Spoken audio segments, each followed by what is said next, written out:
what is toxicity, right? What is toxicity? And the thing that I think we need to realize is that the toxicity level in our environment is going up day after day, year after year. There is much more toxicity in our environment than there was just 15 to 20 years ago.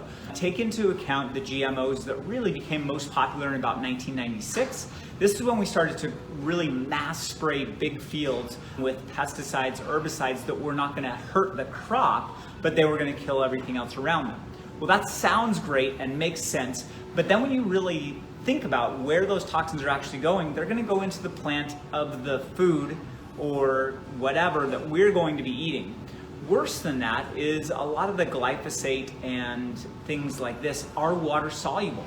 So what those do is they get down into our groundwater. My son was actually asking last night about well water, like, hey, is well water clean? And I had to tell him, well water is typically clean, but they come out and they test it.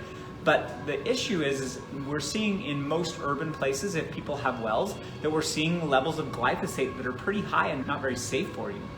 So these toxins get into our system through the foods that we eat, right? Yeah. They get in through the air that we breathe. They get into us from the emotional stress that we carry because it leaves our body more vulnerable.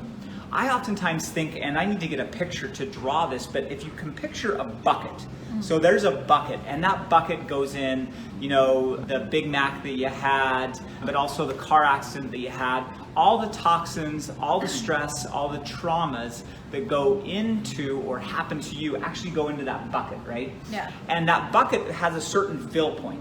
And you're pretty good and you don't really notice any symptoms, you don't notice anything until that bucket gets to the top. And then that bucket starts to spill over. This could be from a big life impact, emotional stress, it could be from a car accident, or it could be from going through a period in your life where you're not being quite as healthy and you're feeding yourself foods that are not as clean.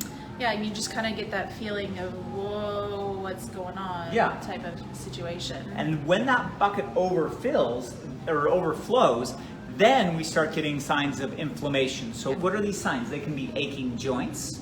And I'm not talking about inflammation like in an elbow or in a knee. I'm talking about just general body inflammation and inflammation on the cell more specifically. Yeah. And so this starts to cause symptoms of, hard to lose weight, hormone imbalance, headaches, joint pains, back pain, neck pain, all kinds of different things can start to come from these toxins.